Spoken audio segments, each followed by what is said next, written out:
படம் பாரு, இப்போ தளத்தில் இறங்குறேன் பாரு என்று வருகிறார்கள். பாரதி சிஸ்டர் நல்ல கரங்கோட்டு எப்படி எழுப்போம். என்ன சப்போர்ட்டு இவங்க நல்லா சொல்லும் போது நீங்க எல்லாம் நல்லா கை தட்டணும். அவங்க சொல்லும் போது நல்லா கை தட்டினாங்க. நீங்க கை தட்டு கம்மியா இருக்கு, வேகமா கை தட்டுங்க பாப்பா. இங்கே அமர்ந்திருக்கும் நமது சபை போதகராக மூத்த ஐயா சாமுவேல் ஐயா, நம்ம சபைக்கு நம்முடைய சபை ஒவ்வொரு விசுவாசிகளுக்கும் அன்பாய் நடத்துகிற தகப்பனாய் இருக்கிற ஐயா அவர்களுக்கும், இரண்டாவதாக தேவனுக்கும் சபைக்கும் விசுவாசிகளுக்கும் இப்போ நடுவராய் இருந்து நம்மை நடத்தி கொண்டு வருகிற கணம் ஐயா ஆபிரகாம் ஐயா அவர்களுக்கும், எனது அன்பான சபை விசுவாசிகளுக்கும், சிறு பிள்ளை உங்கள் அனைவருக்கும் எனது அன்பான மாலை வணக்கத்தை தெரிவித்துக் கொள்கிறேன். இப்பொழுது இந்த கால பெற்றோர்களே பிள்ளைகளை வளர்ப்பதில் மிகவும் சிறந்தவர்களும் அதிலே சிரமப்பட்டவர்களும் என்று சொல்லி அந்த தலைப்பிலே நான் பேச வந்திருக்கிறேன். இதுக்கு முன்னாடியாக அந்த கால பெற்றோர்களே சிறந்தவர்கள் என்று அதுக்கு வார்த்தைகளே தேடி தேடி தேடியும் கிடைக்காத வார்த்தைகளோடு பேசி அமர்ந்திருக்கும் உங்களுக்கும், எனது இந்த கால பெற்றோர்கள் தான் பிள்ளைகள் வளர்ப்பதிலே சிறந்தவர்கள் என்று சிரமப்பட்டு கொண்டு அதுல சிரமத்தை எடுத்துக்கொண்டு சிரமத்தோடு எல்லாவற்றையும் நாங்களே வெற்றி பெற போறது என்று மிகவும் மகிழ்ச்சியோடு அமைந்திருக்கும் எனது எனது வணக்கத்தை சொல்லி என்னுடைய உரையை துவங்குகிறேன். இப்பொழுது நாம வந்து படிக்கல, எல்லாரும் பேசணும். நாங்க வந்துட்டு அப்போ படிப்பறிவு இல்லை, எல்லாமே டெக்னாலஜி இல்லை. இப்பொழுது எல்லாம் செல்போன் யூஸ் பண்றோம், எல்லாமே பண்றோம். அதுல நல்ல விஷயங்களும் இருக்கு, கெட்ட விஷயங்களும் இருக்கு அப்படின்னு சொல்லி அனைவரும் பேசுறோம். அது எல்லாமே உண்மைதான். ஆனா அந்த நாட்களில பாத்தீங்கன்னா, நான் படிச்சப்ப பாத்தீங்கன்னா ஸ்கூல்ல ஒரு 60-70 ஸ்டூடெண்ட் இருப்பாங்க. அதுல பாத்தீங்கன்னா 10 பிள்ளைங்க மட்டும்தான் நல்ல மார்க் எடுத்தவங்களா இருப்பாங்க. மீதி இருக்கிற 60 பிள்ளைங்களும் ரொம்ப அடிமட்டமான மார்க் எடுத்தவங்களா தான் இருப்பாங்க. ஆனா இப்ப பாத்தீங்கன்னா ஒரு 50 ஸ்டூடெண்ட் ஒரு கிளாஸ்ல இருந்தாங்கன்னா அதுல 45 ஸ்டூடெண்ட்டுமே நல்ல மார்க் ஸ்கோர் பண்ண பிள்ளைகளா இருக்கிறாங்க. இது ஒரு 5 பிள்ளைங்க தான் அதுல தேராதவங்களா இருப்பாங்க. அப்படியா உண்மையான கருத்துக்களை இப்போ வந்து நம்ம பாக்குறோம். இப்போ எனது அருமை சகோதரி அண்ணால் அவர்கள் பேசினாங்க. எங்க அம்மா வந்து எப்ப தூங்குனாங்க எப்ப எழுந்திருச்சாங்கன்னு எனக்கு தெரியாது, அவ்வளோ உழைச்சாங்க. அது எல்லாமே உண்மைதான். ஆனா நான் படிச்சப்ப பாத்தீங்க அப்படின்னா எங்க வீட்டுல வந்துட்டு விளக்கு, அப்போ வந்து நான் ஒரு 6th 7th படிக்கும் போது கரண்ட் அதுக்கப்புறம் தான் இழுத்தாங்க.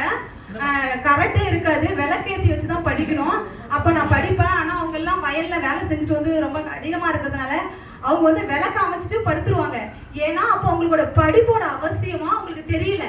படிச்சா பிள்ளைங்க என்ன ஆக போகுது அப்படின்ற ஒரு அந்த அறிவு தன்மை அவங்களுக்கு வந்துட்டு அப்ப குறைவா காணப்படுது. படிச்சவங்க என்ன பண்ண போறாங்க, படிப்போட அவசியம் வந்து அவங்களுக்கு தெரியல. அதனால அவங்க விளக்க அமைச்சிட்டு படுத்துருவாங்க. ஆனா நான் வந்து என்னோட பிள்ளைங்களை படிக்க வைக்கும் போது அவங்க 10th மலர் படிக்கும் போது தெரியும், அவளை 4 மணிக்கு எழுப்பி விட்டு அவ கூடவே டீ காஃபி அவளுக்கு கொடுத்து அவ கூடவே நானும் தூங்காம உட்காந்துருப்பேன்.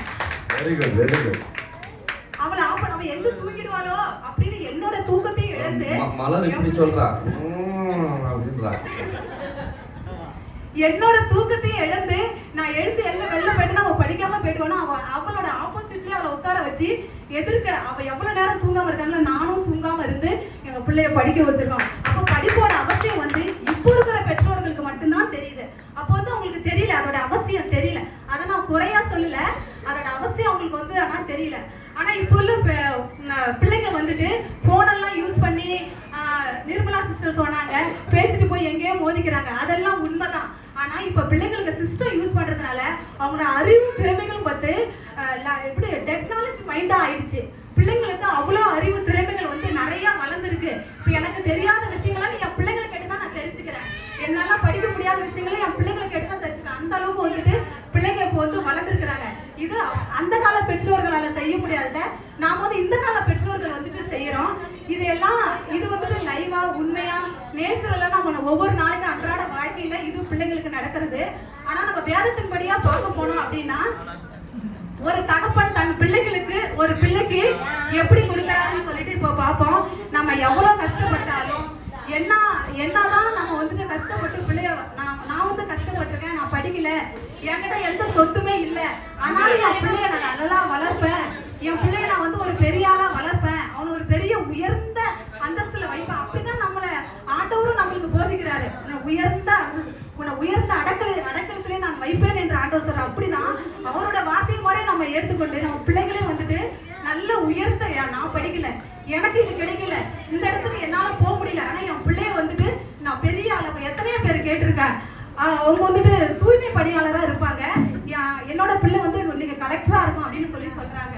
அப்படிதான் இப்போ இருக்கிற ஒவ்வொரு தகப்பனும் தாய்மார்களும் வந்துட்டு தாய் வந்து என்னெல்லாம் நம்மளால நடக்க முடியாது, வந்து பிள்ளைங்க வந்து சாதிக்கணும், பிள்ளைங்க வளரணும், என்னால எதெல்லாம் முடியலையோ, என் வாழ்க்கையில எனக்கு எதெல்லாம் கிடைக்கலையோ அதெல்லாம் என் பிள்ளைங்களை நான் அடைய செய்வேன். நான் வந்து பக்தியில குறைவா இருந்தேன், என் பிள்ளை பக்தியில வளரணும். நான் வந்து அறிவுல ரொம்ப கம்மியா இருந்தேன், வேதம் வாசிக்க முடியல, ஆனா என் பிள்ளை வேதம் வாசிக்கணும், என்னால இதெல்லாம் செய்ய முடியல அப்படின்னு சொல்றத ஒவ்வொரு விஷயத்தையும் பிள்ளைங்களுக்கு கொண்டு வருவோம் அப்படின்னு தான் இந்த கால பெற்றோர்கள் நினைப்பான். ஆனா அந்த கால பெற்றோர் என்ன செய்தார்னு பார்ப்போம். ஏசாயா 39:7-8.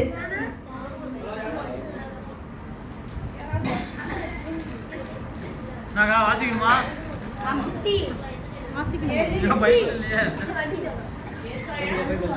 ஏசாயா 39:7-8 அதிகாரம்.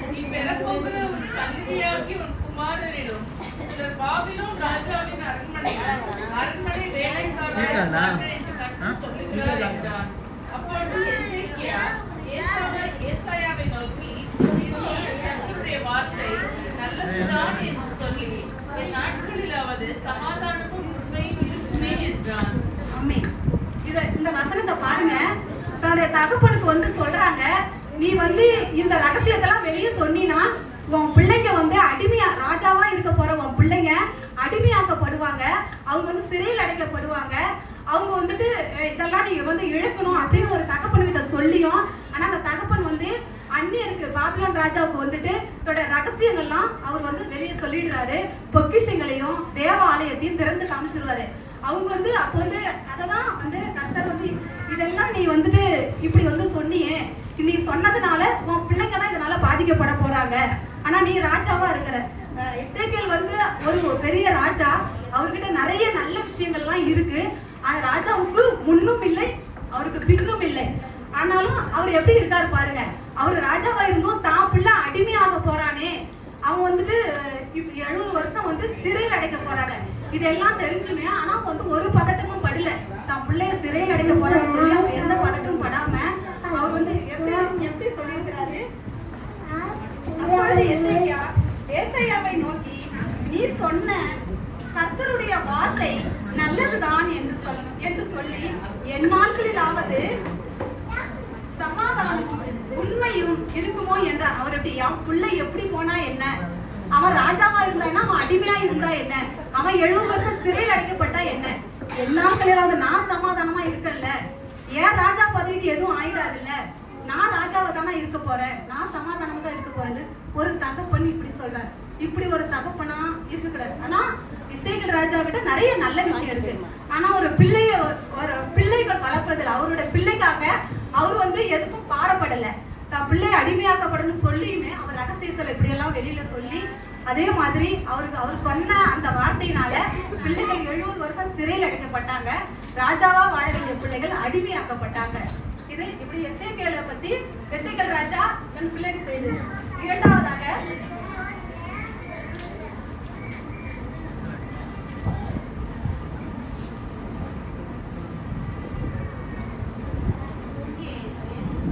சாமுவேல் 20ஆம் அதிகாரம் 32, 33, 34 வசனங்கள்.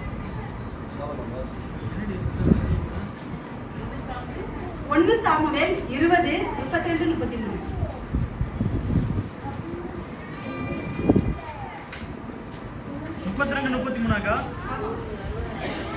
யோனத்தான் தன் தகப்பனாகிய சவுலுக்கு பிரேத்திரமாக, அவன் ஏன் கொல்லப்பட வேண்டும், அவன் என்ன செய்தான் என்றான். அப்பொழுது சவுல் அவனை குத்தி போட அவன் மேல் ஈட்டியை எறிந்தான். ஆகையால் தாவீதை கொன்று போட தன் தகப்பன் தீர்மானிக்கிறான் என்பதை யோனத்தான் அறிந்து கொண்டு 34 வாசிங்க. கோபதாபமாய் பந்தியை விட்டு எழுந்திருந்து போய் அமாவாசையின் மறுநாளாகிய அன்றைய தினம் போஜனம் பண்ணாது இருந்தான். தன் தகப்பன் தாவீதை நிந்தித்து சொன்னது அவனுக்கு மனநோவாய் இருந்தது. கேளுங்க. இப்போது தாவீதை கொண்டு போட சவுல் தீர்மானித்திருந்தான். ஆனால் அவனுடைய மகன் அது அவன் என்ன செய்தான், என்ன குற்றம் செய்தான், ஏன் அவனை கொண்டு போட என்று மகன் தகப்பனிடம் கேட்கிறான். அதுவே சகோதரி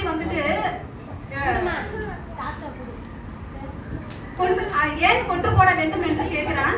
அப்பொழுது அந்த தாவீதை கொண்டு போட நினைத்த சவுல் தன்னோட மகன் மேல அந்த கோபம் எழும்புகிறது.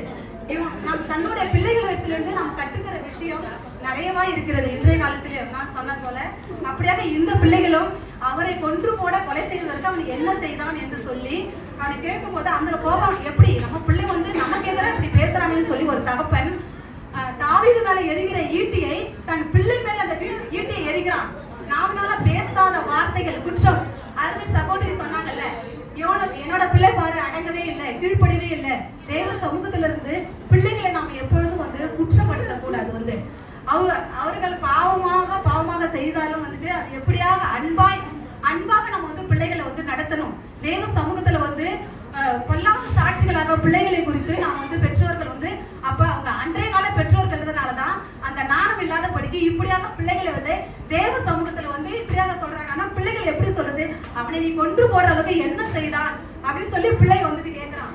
அப்போ கோபதாகும் பிள்ளைகள் மேல நம்ம எரிச்சலோடும் கோபமோடும் இந்த பாவங்கள் செய்யறாங்கன்னு சொல்லிட்டு நம்ம எரிச்சலும் கோபத்தை மூட்டும் போது அப்ப என்ன செய்யுது, பிள்ளைகள் பந்தி விட்டு எழுந்து போகிறான் தேவாலயத்துல இருந்து. அப்ப பிள்ளைகளை நம்ம தேவ சமூகத்துல வச்சு நம்ம சொல்லும் போது அவன் பந்தி விட்டு எழுந்து போகிறான். ஆனா தேவன் என்ன சொல்லுகிறான், உன் பிள்ளைகள் உன் பந்தியை சுற்றி வர ஒளிவு மர கன்றுகளை போல் இருப்பார்கள் என்று சொல்லி. யார் தேவனுக்கு பயந்தவர்கள் தானே இப்படி வாழ முடியும். தேவனுக்கு பயப்படாதவங்க தான் அவங்க பந்தியை விட்டு எழுந்து போவார்கள். இப்படியா இருக்குது அந்த காலத்தினுடைய பெற்றோர்கள் தன் பிள்ளையை பந்தியை விட்டு எழுந்து போற அளவுக்கு தன் பிள்ளைகளை வளர்க்கிறார்கள். ஆனா நாம அப்படி இல்லாதபடிக்கு தேவன் சொன்ன வார்த்தையின் பிரகாரம் பிள்ளைகள் நம் பந்தியை சுற்றி இருக்கிற ஒளிவு மர கன்றுகளை போல நாம் பிள்ளைகளை வளர்க்க வேண்டும். அப்படியாய் இந்த கால பெற்றோர்கள் நம்ம பிள்ளைகளை ரொம்பவும் சிரமப்பட்டு நம்ம பிள்ளைகளை வெளியே விடாம அது என்ன இது பண்ணாலும் நம்ம கூடவே பிள்ளைங்க தேவ சமூகத்துல உட்காருங்க என்று சொல்லி ஒவ்வொருடைய இந்த கால பெற்றோர்கள் நாம் பிரயாசப்படுகிறோம். முடிஞ்சாகா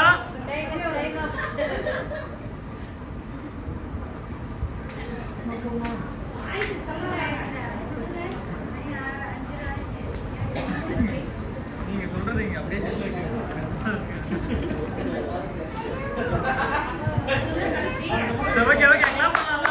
அடுத்த வரும் சொல்லலாம். சாமுவேல் 14, 21, 23, 24 அதிகாரம்.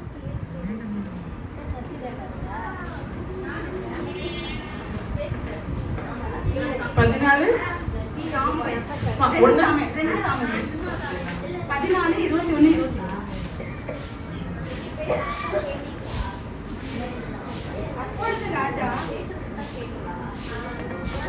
யோவாபை பார்த்து, இதோ இந்த காரியத்தை செய்கிறேன், நீ போய் அப்சலோம் என்னும் பிள்ளையனானிடத்தை திரும்ப அழைத்துக் கொண்டு வா என்றான். அப்பொழுது யோவாப் தலையிலே முகக்குப்புற விழுந்து வணங்கி ராஜாவை வாழ்த்தி, ராஜா தமது அடியானுடைய வார்த்தையின்படி செய்கிறதுனால் என் ஆண்டவராகிய ராஜாவின் கண்களில் எனக்கு தயை கிடைத்தது என்று இன்று உங்கள் அடியானிடம் தெரிய வந்தது என்றார். பின்பு யோவாப் எழுந்து கேசரோனுக்கு போய் அப்சலோமை எருசலேமுக்கு அழைத்து கொண்டு வந்தான். ராஜா